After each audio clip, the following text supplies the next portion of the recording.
के छात्र, आइए फुटबॉल पाठ के बाद हम भाषा की बात एक बार देखेंगे बच्चों।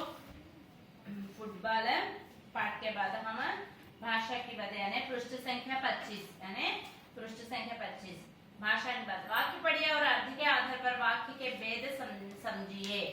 भाषा की बात में देखिए पृष्ठ संख्या पेज नंबर 25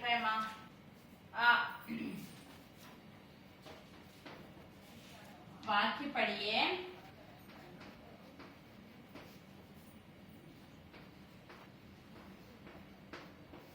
वाक्य पढ़िए और अर्थ के आधार पर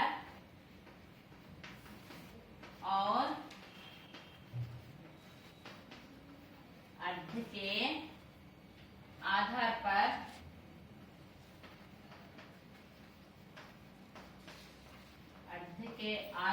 पर वाक्य के भेद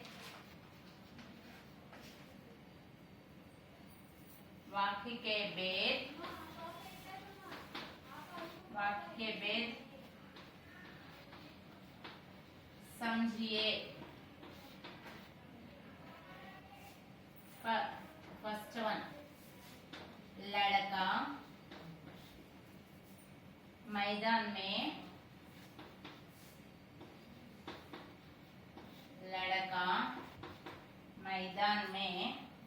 फुटबॉल खेलता है।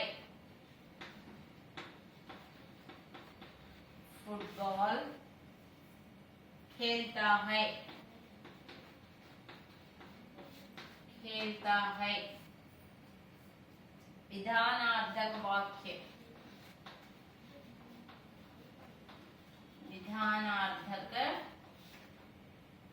वाक्य। दूसरा, आप मैदान में फुटबॉल खेलिए। आप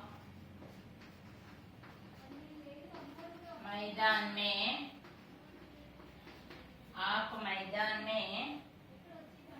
फुटबॉल खेलिए।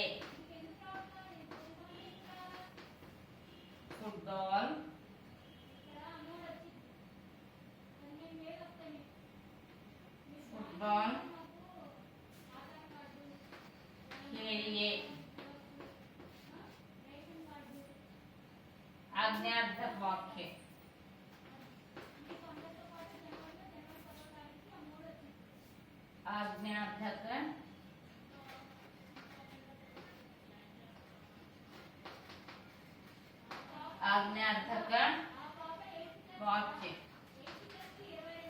आज्ञार्थक वाक्य। हमें फुटबॉल खेलना चाहिए। हमें फुटबॉल खेलना चाहिए। इच्छार्थक वाक्य।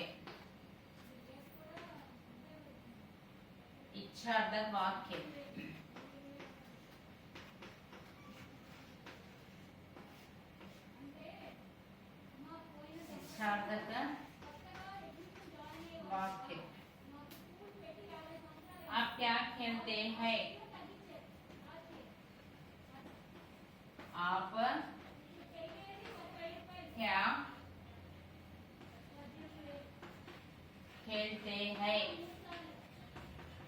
आप क्या खेलते हैं?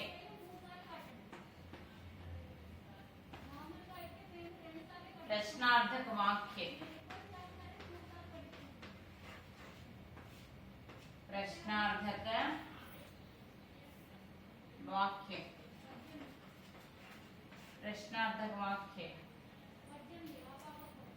समय मिलता तो हम फुटबॉल खेलते। समय मिलता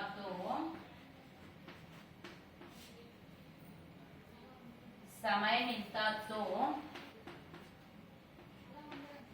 हम फुटबॉल खेलते।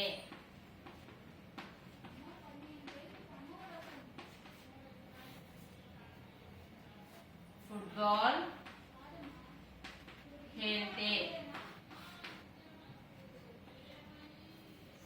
खेलते। संकेत संकेतार्थक वाक्य।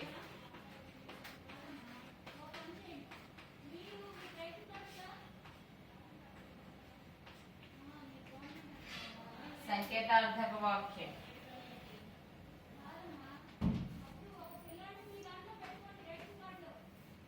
लड़का मैदान में खेलता होगा।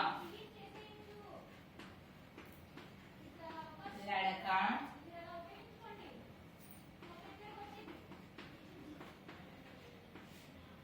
लड़का मैदान में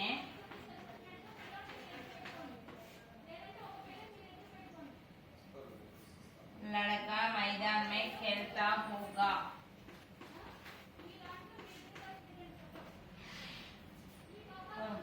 संदेहार्थक वाक्य।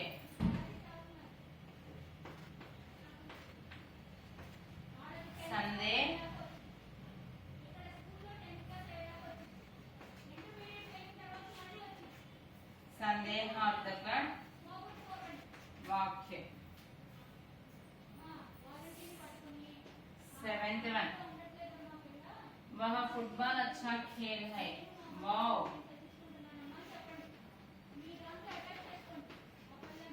फुटबॉल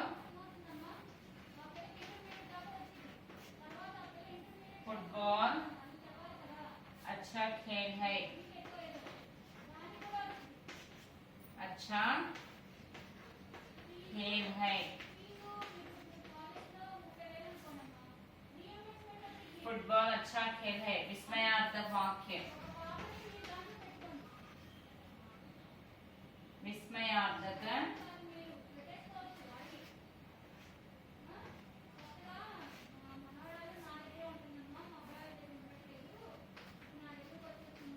विस्मयार्थक वाक्य।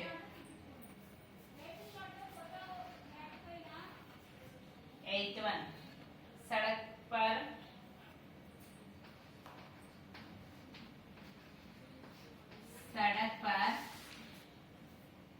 फुटबॉल खेलना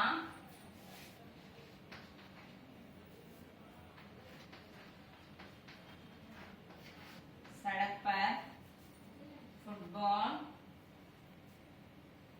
खेलना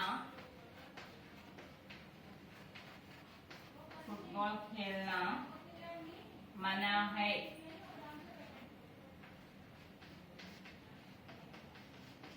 फुटबॉल खेलना मना है। निषेधार्थक वाक्य।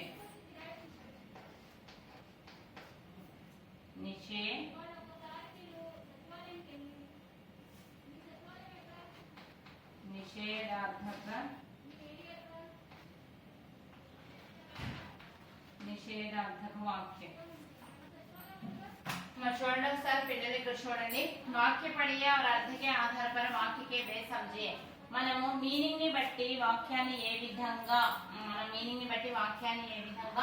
రాయాలి అనేటువంటిది ఇక్కడ ఇవ్వడం జరిగింది నాన్న। ఒకసారి చూడండి। లड़का मैदान में फुटबॉल खेलता है। लड़का అంటే బాలుడు, మైదాన్ అంటే ప్లే గ్రౌండ్। బాలుడు ప్లే గ్రౌండ్ లో ఫుట్బాల్ ఆడుతూ ఉన్నాడు। విధానార్థం అంటే కంపల్సరీగా చేసేటువంటి పని। అర్థాన్ని బట్టి మనం ఇక్కడ సెంటెన్స్ ని ఇచ్చేసాము। మస్ట్ అండ్ షుడ్ అన్నమాట। అంటే కంపల్సరీగా చేసేటువంటి మస్ట్ అండ్ షుడ్ అంటే కంపల్సరీగా చేసేటువంటి పని అన్నమాట ఇది। సో లड़का मैदान में फुटबॉल खेलता है। लड़का అంటే బాలుడు మైదానంలో ప్లే గ్రౌండ్ లో అదే బాల్ ఆడుతూ ఉన్నాడు। ఫుట్బాల్ खेलता है బాల్ ఆడుతూ ఉన్నాడు, బంతి ఆట ఆడుతున్నాడు। విధానార్థం విధి అన్నమాట। తను నిర్వర్తించాల్సినటువంటి విధి, కన్ఫర్మ్ గా చేయాల్సినటువంటి పని। సెకండ్ వన్, ఆప్ मैदान में फुटबॉल खेलिए। మీరు మైదానంలోకి వెళ్ళి ఫుట్బాల్ ని ఆడండి। సో ఇది ఆజ్ఞాపించడం। ఎదుటి వాళ్ళకి మనం వర్క్ చేయమని చెప్పేసి మనము వాళ్ళని ఆజ్ఞాపించడం అన్నమాట। వాళ్ళకి మనం ఆర్డర్ వేయడం। సో ఆర్డర్ అనేటువంటిది, ఆజ్ఞ అనేటువంటిది ఇక్కడ మనకి ఇవ్వడం జరిగింది అన్న ఆర్డర్। आप मैदान में फुटबॉल खेलिए। ఆజ్ఞార్థక వాక్యం। వెళ్ళి మీరు మైదానంలో ఫుట్బాల్ ఆడండి, కంపల్సరీగా చేసేటువంటి పని అన్నమాట ఇది। సో हमें फुटबॉल खेलना चाहिए। మనకి ఫుట్బాల్ ఆడటము ఇష్టము। चाहिए हमें फुटबॉल खेलना चाहिए। మనకి ఫుట్బాల్ ఆడటము చాలా ఇష్టము। ఇచ్ఛార్థక అంటే ఇష్టపూర్వకంగా చేసేటువంటి పని అన్నమాట। అంటే మన ఇచ్ఛానుసారం ఏంటి, మన కోరిక మేరకు మనం చేసేటువంటి పనిని ఏమంటారంటే ఇచ్ఛార్థక వాక్యం అంటారు అన్నమాట। నెక్స్ట్ వచ్చేసి ఆప్ క్యా ఖేల్తే హై, మామూలు మనం క్వశ్చన్ అన్నమాట, క్వశ్చన్ ఫామ్ చేస్తున్నాం. మీరు ఏం మాట్లాడుతున్నారు, మీరు ఏమి ఆడుతున్నారు, మీరు ఏం మాట్లాడుతున్నారు, మీరు ఏం చేస్తున్నారు అనేటువంటి క్యా కౌన్ అనేటువంటిది వచ్చింది అనుకోండి అమ్మా, క్యా అనేటువంటిది వచ్చింది అనుకోండి మనకి, వాటిని ఏమంటారంటే ప్రశ్నార్థక అంటారు. ఏమంటారు? ప్రశ్నార్థక వాక్యం అని చెప్పేసి అంటారు అనమాట. సో మనం ఇంగ్లీష్ లో WH వర్డ్స్ హెచ్ అంటే how, where, when, whose, whom అని చెప్పేసి అంటా ఉంటారు. సో వాటిని మనం క్వశ్చన్ ఫామ్ లో చెప్తాం కాబట్టి దాన్ని ఏమంటారంటే ప్రశ్నార్థక వాక్యం అంటారు. సమయం మిల్తాతో హమ్ ఫుట్బాల్ ఖేల్తే, మనకి సమయం దొరికినట్లయితే, అవకాశం దొరికినట్లయితే, ఎవరి యొక్క పనులు వాళ్ళు బిజీగా ఉంటూ ఉంటారు కదమ్మా. అంటే పిల్లలు వాళ్ళ స్కూల్ కి వెళ్ళటం కానీ లేదా కాలేజ్ కి వెళ్ళటం కానీ వాళ్ళ వర్క్ లో. సో మనం ఇక్కడ ఏం చెప్పుకుంటున్నాం అంటే మనకు అవకాశం కనుక దొరికినట్లయితే, టైం కనుక కుదిరినట్లయితే మేము ఫుట్బాల్, సమయం మిల్తాతో హమ్ ఫుట్బాల్ ఖేల్తే, మనకి సమయం కనుక దొరికితే మేము ఫుట్బాల్ ఆడేవాళ్ళము. సంకేతార్థక, సంకేతం అనమాట, అంటే ఇంటిమేషన్, సంకేతం, మెసేజ్. ఒకవేళ మనకి వీలైతే నేను కంపల్సరీగా అది ఆడేవాళ్ళము అని సంకేతం ఇవ్వడం అనమాట. సమయం మిల్తాతో హమ్ ఫుట్బాల్ ఖేల్తే, సమయం కనుక దొరికినట్లయితే మేము ఫుట్బాల్ ఆడతాము అని చెప్పేసి అంటున్నాడు అనమాట, అంటే సంకేతాలు ఇస్తున్నాడు. నెక్స్ట్ లడకా మైదాన్ మే ఖేల్తా హోగా, ఇక్కడ లడకా మైదాన్ మే ఖేల్తా హోగా, బాలుడు ఆ ప్లే గ్రౌండ్ లో ఆడుతూ ఉండొచ్చు. అంటే ఏంటి? సందేహం అవుతుందో అవ్వలేదో మనకు తెలియదు అనమాట, డౌట్ఫుల్ గా అనమాట. అతను నేను వెళ్ళమని చెప్పాను, అతడు పెడుతూ ఉండవచ్చేమో, లేకపోతే అతను రాయమని చెప్పాను, వర్క్ చేయమని చెప్పాను, అతను చేసి ఉండొచ్చేమో, అతను వెళ్ళమని చెప్పాము, అతను వెళ్తూ ఉండవచ్చేమో, అంటే చేసాడా చేయలేదా అనేటువంటిది కన్ఫర్మేషన్ అనేది మనకు తెలియదమ్మా. సో అలాంటి సెంటెన్స్ ని చెప్పేటప్పుడు ఏమంటారంటే సందేహం ఉంటుంది అనమాట. మనకి ఆ వాక్యంలో సందేహం అనేది ఉంటుంది. సందేహార్థక వాక్యం, సందేహార్థక వాక్యం అంటే ఏంటి? సంశయాత్మకం, డౌట్ తో మనం దాన్ని చేస్తూ ఉంటాము. సో దాన్ని సందేహార్థక వాక్యం అంటారు. వావ్ ఫుట్బాల్ అచ్చా ఖేల్ హై, వా, మనం ఒకేసారి ఏదైనా చూసిన వెంటనే, అంటే మనం ఏదైనా ఆశ్చర్యంగా అనమాట, సర్ప్రైజ్, ఏదైనా చేసేటువంటి విషయం మనం సర్ప్రైజ్ గా చూసామనుకోండి, ఆశ్చర్యంతో చెప్పామనుకోండి, దాన్ని ఏమంటామంటే వావ్ ఫుట్బాల్ అచ్చా ఖేల్ హై. విస్మయాది శబ్దం అనమాట. విస్మయార్థక అంటే ఏంటి? విస్మయార్థక అంటే ఆశ్చర్యాన్ని, సర్ప్రైజ్ చేసేటువంటి సెంటెన్స్ అనమాట. వావ్ అది అని చెప్పేసి ఇలా అంటాం అనమాట. అంటే దీన్ని ఏమంటారు మనము? విస్మయాది, ఆశ్చర్యానికి లోనవ్వటం. సో ఇలాంటి పదాలు చెప్పేటప్పుడు దాన్ని ఏమంటామంటే విస్మయార్థక వాక్యం అని చెప్పేసి అంటారు. ఏమంటారు? విస్మయ, ఆశ్చర్యానికి లోనవడం, ఒకేసారి మనం షాక్ అవ్వటం అనమాట ఆ విషయాన్ని చూసి.